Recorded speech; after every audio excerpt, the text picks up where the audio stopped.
Welcome to Heavy Networking, the flagship podcast from the Packet Pushers network of fine podcasts, blogs, newsletters, videos, and more, all for your professional career development. I'm Ethan Banks, and with me is my intrepid co-host with the Hollywood hair, Drew Conray Murray, and you can follow or connect with us on LinkedIn, and please do. On today's episode, 800 gig Ethernet with sponsor Juniper Networks. Yeah, we're there. 800 gig. It seems like I was making jokes about terabit Ethernet not all that long ago, and we're actually almost at that point. So if you are awestruck by the sheer size of an 800 gig pipe, and I think we all are kind of awestruck on some level, you might be wondering what you'd actually do with all that bandwidth? Well, Juniper has been working with their customers on 800 gig deployments, and they have answers to that question. The 800 gig use cases start in the data center and work outward from there. Joining us from Juniper Networks are Amit Bhardwaj, VP of Product Management for the Juniper Automated WAN, and Dmitry Shakarev, Principal PLM. And to kick off our conversation, we're going to discuss why 800 gig and how we get there. And then we're going to dive into the Juniper PTX line of fixed configuration and chassis routers that give you lots of 800 gig ports in a variety of form factors. Amit, welcome to the show. And this first question goes to you. And this is the why question. I want to start with why we need 800 gig. What are the major use cases? Today, data is the new oil. I mean, the world is hungry for data. And we to go back 3 years, 400 gig crossed the chasm when COVID started. And now we are in the AI era, and the AI applications are even more data hungry. So what's that doing is, first, the data centers itself are driving more and more bandwidth because there's so much data that needs to be exchanged between the workloads in the data centers. The next, what that drives is that the traffic between the data centers is growing gigantically because these workloads need a lot of data. And that's also driving the growth in the core networks and the aggregation networks because all that data has to come from the end user devices and enterprises devices to the data centers, right? So this is basically a new data economy in the AI era. And one example I would give it is that, I drive my Tesla in the morning. They are collecting 1 billion miles of data probably every 2 or 3 months, and everybody's doing it. Now, you mentioned the 800 gig in the data center to transport data between like AI compute nodes and so on. That we've heard that story, just how much you can't have enough bandwidth, it seems like. So 800 gig there, but then also 800 gig trying to get data into the data center. Is it fair to say that if we don't have 800 gig coming into the data center that we end up with a bottleneck? Yes. The problem is you can't drive enough power to these data centers. So any technology that saves power and makes things more sustainable allows you to do more in that data center itself. So yes, without 800 gig, data centers will not be sustainable with all the growth and the traffic. So can you kind of explain that? Because I'm assuming if I'm doubling my throughput, my energy consumption is going up. Yes and no, because the watts per gig from every technology has always gone down. As we went from 100 gig to 400 gig, we probably saw a 50% reduction. As we go from 400 gig to 800 gig, we're going to see another 50% reduction in watts per gig. In fact, when we package the equipment together, in some cases, we're seeing 70% reductions in watts per gig as compared to the previous generation. Yeah, in other words, the power consumption is the same, even though I'm getting much more bandwidth for my power. Exactly. Yeah. But does this mean if I'm contemplating bringing 800 gig into my data center, should I be thinking about a power upgrade in that DC? There is some power upgrade that's going to be required because we're just trying to do more and more. Mm-hmm. But if we didn't do 800 gig, the power upgrade required will be gigantic. So this at least makes it more sustainable in terms of what upgrades are required. All right, Amit, so if I've got the need for 800 gig, I've got a use case, how do I get there? Am I going to need to lay new fiber? Always a big question. We've been talking about the power requirement. This is, we kind of have our clue there, but I mean, more fiber, other requirements to prepare my data center so that I can get 800 gig running. There is plenty of fiber in most of these places. I think the fiber is not being the bottleneck, although I think new fiber always keeps getting deployed, especially to the last mile to the homes. But in these high bandwidth areas, there is plenty of fiber. There's always the question of how do you light up that fiber? And 800 gig brings another capability. It's not just doing 800 gig short reach, kind of interfaces. It also brings DWDM to the table in a way that hasn't been done before. Because in 400 gig generation, we brought DWDM, but 400 gig DWDM allows us to go metro distances. The 800 gig DWDM allows us to go regional as well as long haul distances. So whatever my fiber plant is, if I was able to support 400 gig, that's also going to support 800 gig. There's nothing, I don't need to upgrade the glass quality to get 800 gig, you're saying? Absolutely, yes. You don't have to do that. And you can do 400 gig and 800 gig at the same time on the same pair of fiber. So what's my transition plan then? How do I keep supporting what I've already got? You've mentioned it sounds like some of that's already going to be in place, but yeah, give me some more thoughts on that, Amit. The transition plan. So let's dive into what does 800 gig bring to the table. I think there is a lot of people. Everybody thinks 800 gig is 800 gig only, and then the answer is far away from it. So 800 gig, first of all, does 800 gig, right? And then 800 gig also does DWDM better from a 400 as compared to 400 gig. No doubts about that. 800 gig also increases the density for 400 gig because every 800 gig port allows you to do 2 by 400 gig with discrete LC connectors, not breakouts, with discrete LC connectors. So you double the density of the 400 gig at the same power almost that you had before. And then the last is also it brings higher density, 800 gig, because every 800 gig port can do 8 by 100 gig. So to your question on the transition, now you have a magical port that can do all these things, and you can decide what your needs are at that given location. You can do 100 gig, 400 gig, 800 gig, DWDM, everything on that. The key question is that when you do not all 800 gig is the same. A lot of people are out there saying 800 gig, but they don't have all these flexibility at every port. So it's important that when you do 800 gig, that every port on the router is capable of doing all these different combinations without any limitations. And are those combos available per port? Can I mix and match? So some of my ports are just going full 800. Some of my ports I'm using for double 2 400s or 8 100s. Every port can do any combination, irrespective of other port on the device. That's how we have designed our silicon and the products. Mm-hmm. Can you expand on the form factor of that port? I don't run 800 gig or 400 gig anywhere in any of the networks that I'm dealing with. So you said 800 gig would have 2 discrete LC connectors with 400 gig. So what's the form factor for that? Is that those pluggable modules? Is there a special kind of module, like a carrier to enable that? Yeah, it's a pluggable module. So every port is a pluggable module. And depending on the pluggable module you put on that port, you can decide the personality of that port, basically.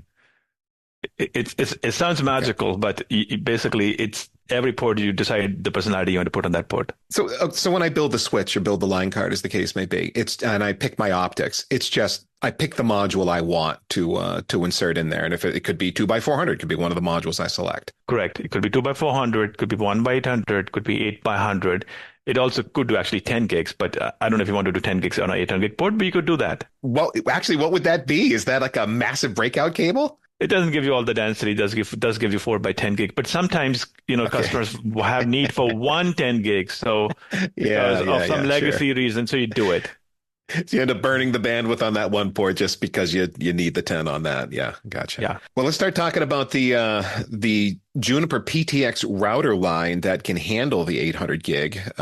You've got this is the PTX is the packet transport router family. There's a bunch of different chassis. There's some fixed configs.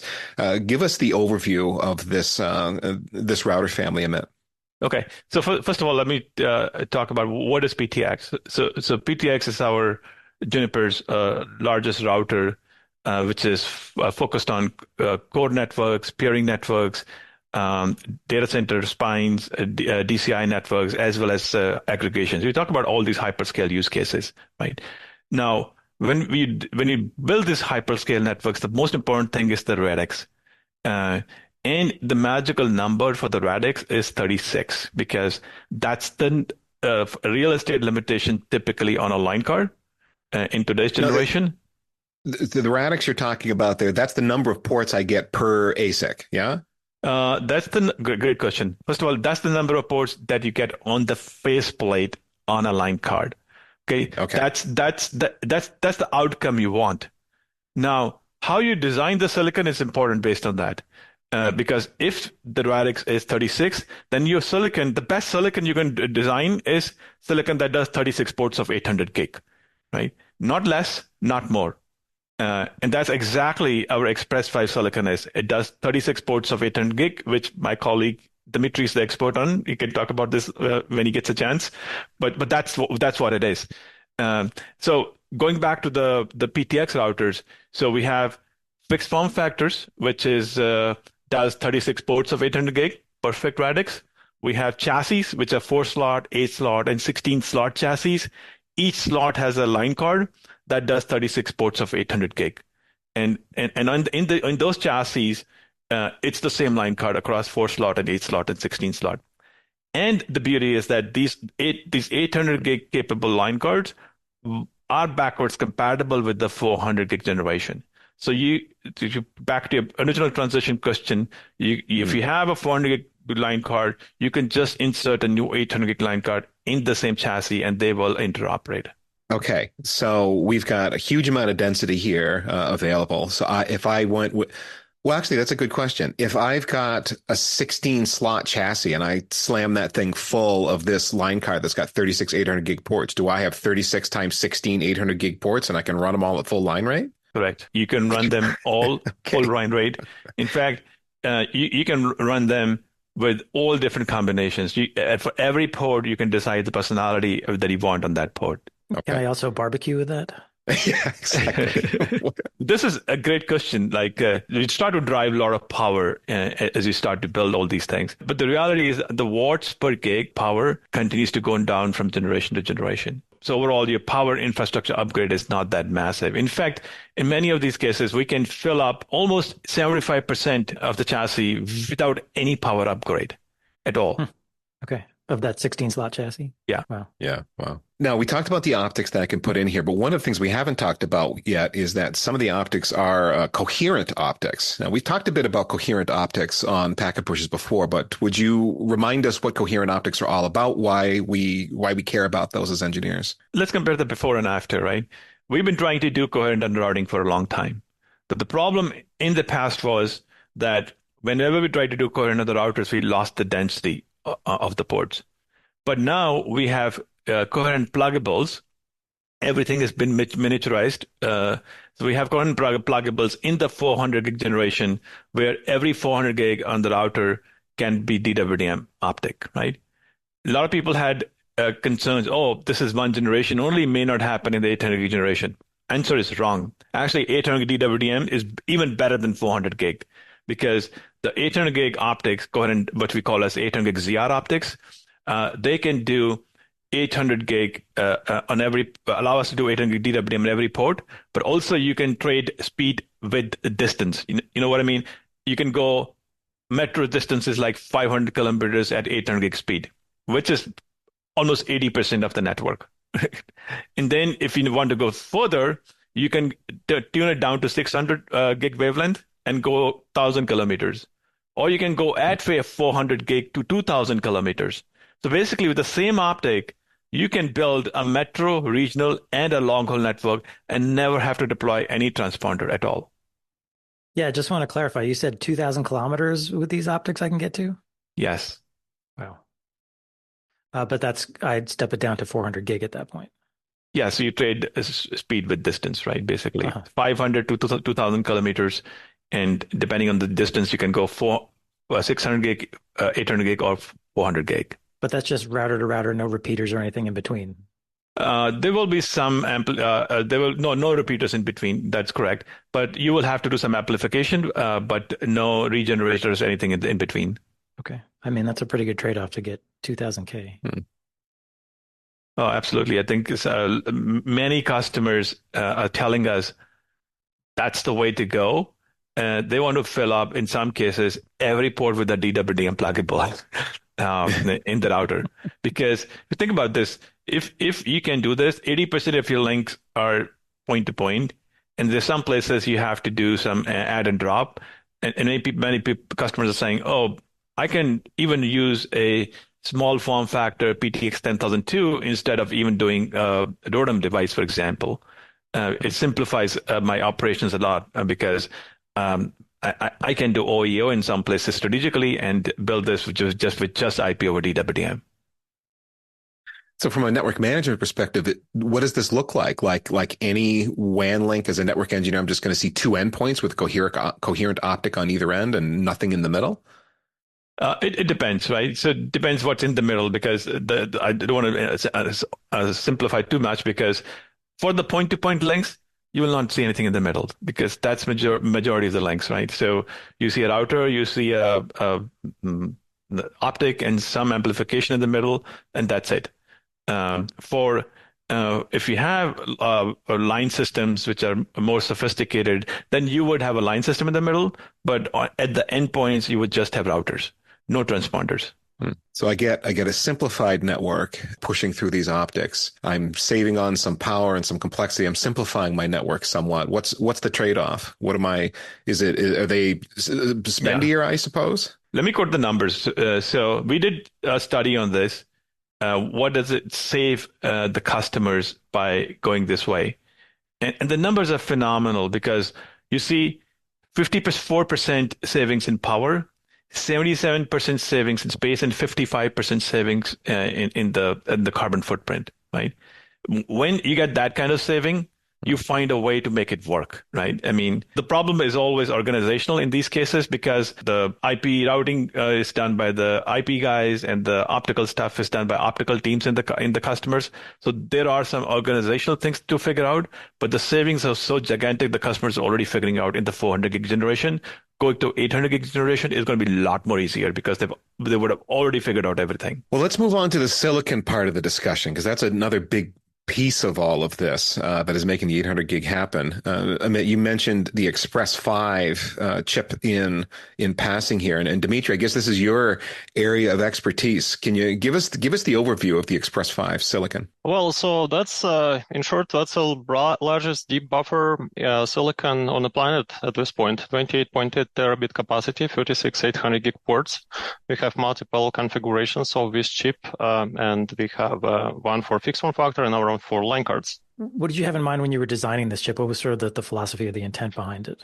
Well, it's really about reaching some balance. So we want to support multiple applications in this chip. So that includes, like Amit mentioned, the IML cluster deployments, data center interconnect, data center spine deployments, core peering, aggregation. But we also want to do it in a smart way. To give you an example, like the ASIC supports 16 million of IPv4 routes. That's an incredible number. By the time we all retire, that will probably be sufficient. But we do it in a smart way. So we use external memory to store those routes, and there is a fully hardware caching implementation to support that scale. We also use the same external memory for statistics collection. 8 million counters are stored in that external memory. The same memory is used for packet buffering. So it's in our case, it's multi-purpose. So that helps us to achieve that balance. So we really want to have a very balanced chip from cost power perspective and also feature set and scale. So that deep buffer capability, was that sort of driven by AI ML use cases, or you're anticipating AI ML use cases? Not really. So deep buffering is mostly needed in the wide area network deployment. What this chip is good for in terms of AI ML clusters is the large radix devices, like that 16-slot device that we were just talking about, like a massive scale with a huge number of ports in one single chassis, which has copper connectivity, which is like cheap, inexpensive, best you can get compared to some other, bigger leaf and spine fabrics connected through optical interfaces. Right, because you did mention we're calling this a router, but you are saying you could put this in as a spine in a leaf spine architecture for AI/ML. Lines are blurring. It's a router. It's a big switch. So yeah, there's a value in that, right? If you do a full flow fabric with just the smaller form factors, it's sometimes in the large designs it can go to 5-stage. But if you use this high radix like the 16-slot chassis, that reduces the flow fabric from 5-stage to 3-stage. So you completely eliminated the 1 stage. And when that happens, you eliminate a bunch of optics from the network. Guess what? Optics is probably a bigger cost than the routing in the networks. And the backplane interconnect on a chassis, which is copper, is the cheapest way to interconnect things. So that's the value of having a big radix device in a data center. Now, is it safe to assume that even in the 16 slot chassis, this is non-blocking? I can load this thing up with line cards, and it's a non-blocking fabric inside that chassis. Yeah, that is correct. Yeah, we actually have some speed up to support internal overheads and so on. But yeah, it's fully in line rate. Okay. And well, I guess that's where the deep buffers would come in, because occasionally you're going to have contention. It's just the way it's going to be. You're going to overcome that with buffers. So yeah, correct. Correct. Okay, this chip, Express 5, Dmitry, has a whole bunch of interesting features. There's line rate MaxX, scalable SRv6. Hit the highlights. Talk through these. Depending on the segment, so we put certain features in. So, for example, for service providers, aggregation network, we have a hierarchical QoS support in that chip. Also, things that is relevant, very much relevant for, I would say, peering. So we have implemented hardware sampling capability. This is so-called inline IPFix support using information on element 315. We report the packet header with some metadata for DDoS, systems to figure out whether attack is happening or not. And this is all at very high rate. Besides that's happening on the chip. Is that basically streaming telemetry? The IPFix records coming off that? You can think of it as a streaming telemetry, but it was incepted long before streaming telemetry came to reality. I would call it, no, it's like parallel technique. So just reporting the flow information and reporting the packet content for analysis. It can be like DDoS attack detection or maybe peering agreement evaluation. So these sort of things. And previously we were doing like some software assistance. Here it's fully inline. So hardware is streaming data or sampling data to the external destinations without any control plane involvement. Because it's impossible to do it any other way at this point. The packet rates are just way too fast. They're flying by in nanoseconds at this point. Yeah, exactly. And just to touch a few more points on our features. So we do see the huge interest in deployments with MaxX. So all the links are encrypted, especially in the hyperscaler environment, but also that propagates to the service provider environment. And we do have MaxX. So we re-architected our MaxX engine to support 800 gig line rate, 800 gig E line rate. And another thing is SRv6. So it's picking up. So we see the demand. So we believe the best implementation ever, like 48 microseeds can be imposed, can be processed in the device. It can go around the world several times, maybe from multiple hops with this capability. So that the SRv6, that's all on the chip, you're saying? The chip is able to parse it. It is able to impose the headers to route the packets through SRv6 capable nodes, and it is able to provide services using SRv6. Okay. Back to more of a mundane one, hierarchical QoS, which you led with. Is that a big thing that service providers are still needing, even when we're pushing data around at 800 gig? QoS has a role? It does have a role at the edge. If you do have, certain SLAs with customers and you have many of them on a single device, then yes, you might want to segregate them, provide different quality of service for each customer. Okay, so it's a certain SLA. It's enforcing that the customer is getting whatever that SLA in case of moments of congestion. And you said at the edge, which makes all the sense in the world, because if you can have a super fast core where you're really never dropping or hardly ever delaying anything, but at the edge when you're stepping down to a lower speed, you can run into that speed mismatch that can cause those congestion problems where you need to start prioritizing things. So that adds up. Yeah. So there's a lot in this chip, Dmitry. Anything else you wanted to mention? Have you seen the picture of a chip? I think I did, and it's big. It's a kind of a sizable thing. Big, but if you look into that picture, you can see actually the one we are using in the PTX product, the fixed form factor device. It has two little dies in it, like twin dies, connected back to back, and that shows our new design approach. It's called chiplet-based design. We are the first vendor to bring it to networking. Why is it important to the customer? Normally, you shouldn't care, but like then you look into this, you realize these dies are small dies. this makes a product sustainable.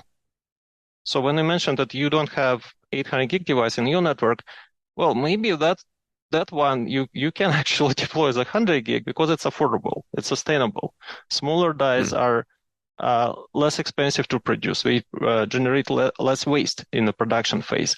So this is how we achieve sustainability with this chip. Yeah, if you see in the market, there's recent announcements, the AI chips are based on chiplet technology and the HBM memory technology. This Express 5 is exactly the same. We have chiplets and we have the memory, and we do smart packaging of this depending on what the form factor is. So on the same path as the AI technology, and I think the speed starts to move fast on the networking with this thing. We believe other guys will copy us too on this. If I could just go back a second to some of the features on the chip, line rate MACsec, scalable SRv6, the inline IP fix. If I want a mix of those features, are there different SKUs? Like if I want the IP fix, I pick one kind of chip and the line rate MACsec another, or are all those features available on every chip? Everything is baked in. That's actually another reason, another design principle we have. So we don't want to segregate. So it's one single SKU, and PTX router supports all of that. So then I would essentially just activate those features through an SDK or something? Oh, configuration. Just configuration. Router configuration. Some of them are licensed, but this is a software license. It's not a separate hardware SKU. Okay. And last question on these features. If I want to run multiple of these features, like line rate MACsec, SRv6, and so on, is that going to impact performance, or can I use all of these features at line rate? Some of the packet processing features, they may reduce performance. So we have certain recommendations, like in what cases that may happen. But many of the features are orthogonal. So say MACsec is orthogonal to any other feature. You can enable it and it will still be line rate. Okay, but maybe something like SRv6 might have an impact? It may have impact if you process a very, very large header.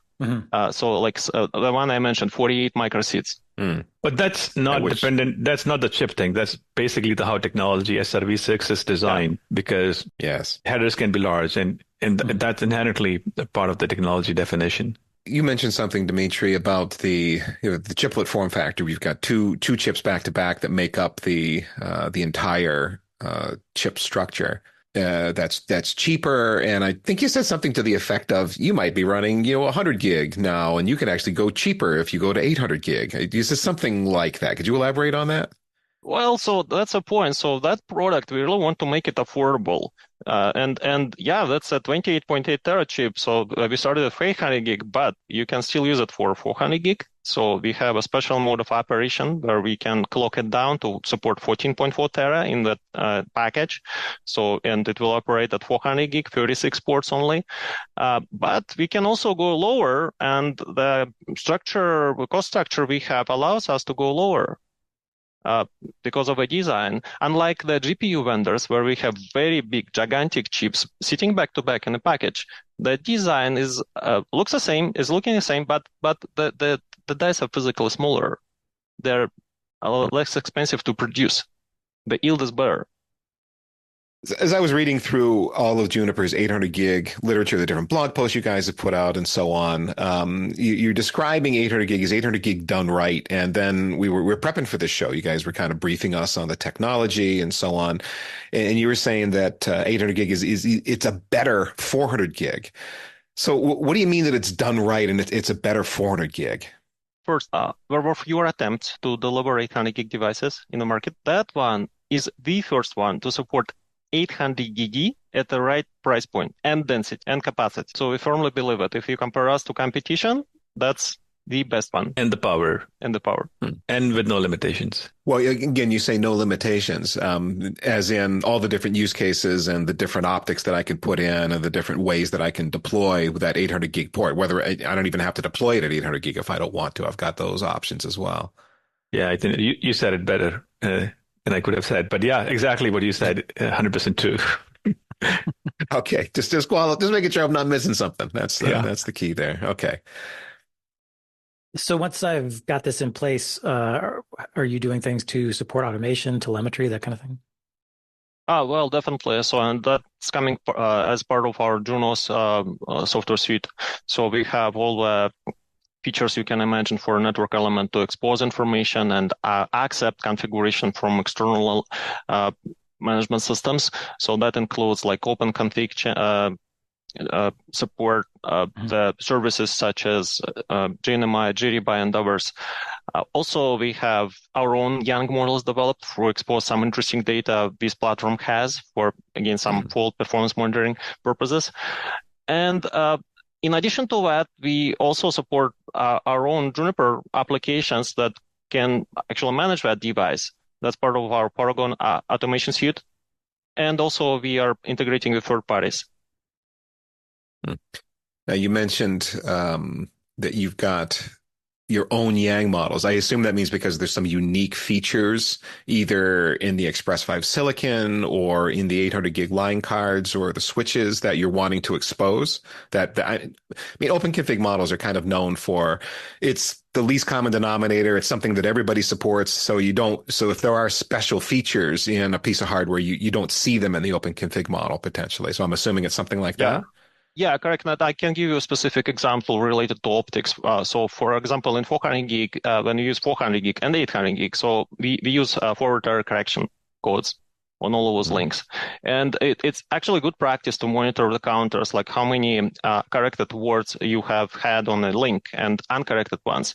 And surprisingly, that information is currently missing in open config models. So what we did, we created our own to expose this information to our customers right now. So, and of course, we will work with industry bodies to make it standardized, but it's not available today. So we expose it today with our own models. Yeah, something like that would be really useful to know if you've got either a dirty link or an optic that's got some kind of a problem, something like that that's causing effect to kick in. And yeah. You mentioned Paragon for automation, which is a Juniper product, and I sort of have that in my mental digest as a service provider oriented product. But you're also saying you're positioning this router to sit in a data center in a Clo fabric. So could I also then run this with Apstra? Yes, correct. So you're exactly right. So that product is managed by Apstra in the data center environment. Okay, because it's Junos essentially under the covers still. Yes, correct. Yeah. Okay, got it. Okay.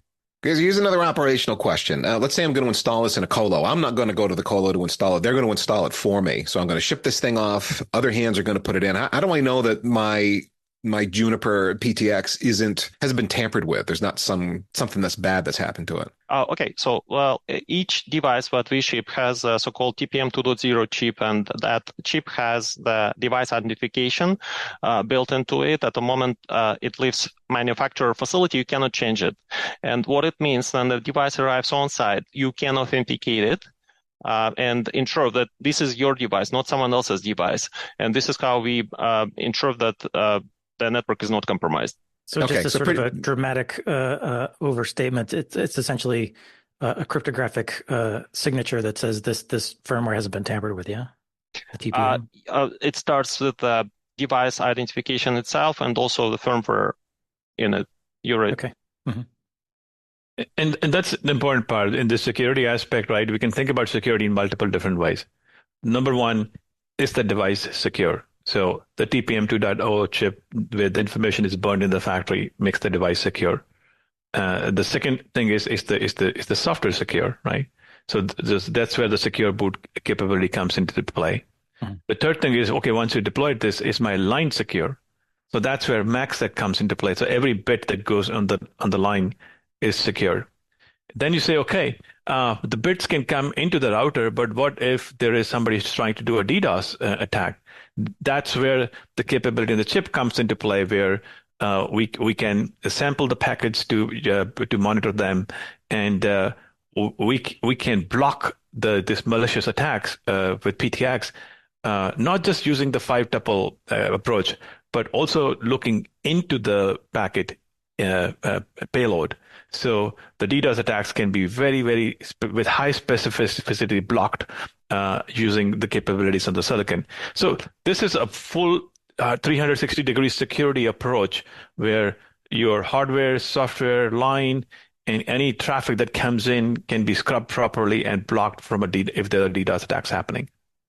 All right, guys. So we've talked a lot about this technology, 800 gig, how it's deployed, what the use cases are, and I know you've got early customer deployments. They're working on this. They're qualifying 800 gig. What are the early reactions you're getting from people? Oh, the customers are super excited about this. Uh, I think if some of you went to Mobile World Congress and OFC, you actually saw the product and the live demos. Currently, we have 50 plus customers qualifying the 800 gig solution. And you can go to our website and see public quotes from some of these customers in terms of how excited they are about going to 800 gig, primarily because the bandwidth continues to grow for all the use cases we talked about before, core peering, data center, DCI aggregation. They want to drive a better TCO model, both from cost, power, and sustainability standpoint. And I think we have long sustaining partnerships with these customers by really being ahead on the technology curve as we move from 100 gig to 400 gig and now in the 800 gig generation. Now, if you're listening to this as a cynical engineer and going, yeah, customer quotes, I don't care. You actually do, and I'll tell you why. When customer quotes come through, that means that a customer agreed to make the quote and that legal departments approved the quote, and it went through this whole thing before it actually went on the public record. So there was some trouble that was gone to make that happen, meaning the quotes actually mean something. It came from someone who actually cared enough to get that quote out there in the public light. But one more question I've got for the Juniper team, and that is, okay, so we've made this transition here, 100, 400, 800. Did we learn enough going from 400 to 800 that we know what's next? What's after 800? Do we know how we're going to make the next leap? Yeah, Dimitri and I work on this very closely with our silicon teams and the system teams and the software teams. The next step is going to be 1.6T. After 800 gig. Okay. We are already working on this. We're already defining things for 1.6T generation. And some of the things that we're building will be what we learned in the 800 gig generation. We're going to incorporate some of this in 1.6T and even better. But that might be for another podcast in the future. Okay. 1.6T coming next. You heard it here first. Wow. Okay.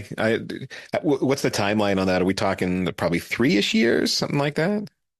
We can speculate. Yeah, around that time frame. Something like that. Okay. It's good.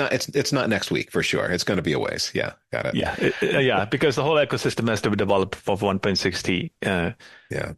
We're doing the silicon, the system, and the optics also have to be developed and matured, and the cost curves have to come where it makes sense.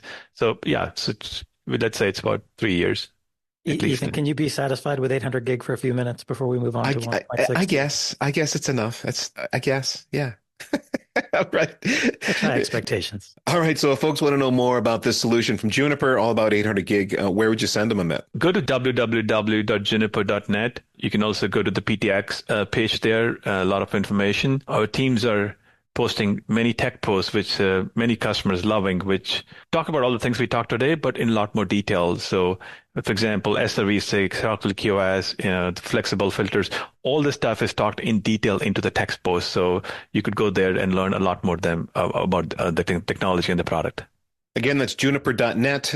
There is a 400 gig, 800 gig landing page. There's a PTX landing page. And as Amit just said, lots of other links into it. Really go as deep as you want to go. So if you're an engineer, you're trying to design a solution and you need specific details on what the hardware can and can't do and what the trade-offs are in certain modes and all the rest of those things that you need to figure out, you can do that at juniper.net. All that information is public and very well done. I've read lots and lots of it over the years as I've researched different products and technologies. So thank you for listening to today's Heavy Networking, and thanks to Juniper Networks for sponsoring today's episode. Great sponsors like Juniper are how the Packet Pushers bring you great engineering content week after week. And if you ring up Juniper to investigate their 800 gig offerings or the PTX router line, let them know you heard about it on Packet Pushers. And if you'd like even more Packet Pushers in your ears, check out our entire lineup of shows by searching for Packet Pushers in your podcast app. Everything that we are running will appear, each and every episode designed to make you a bit better at your job. You can also join me, Ethan Banks, and Drew Conray Murray in the community Slack channel at packetpushers.net/community. Last but not least, remember that too much networking would never be enough.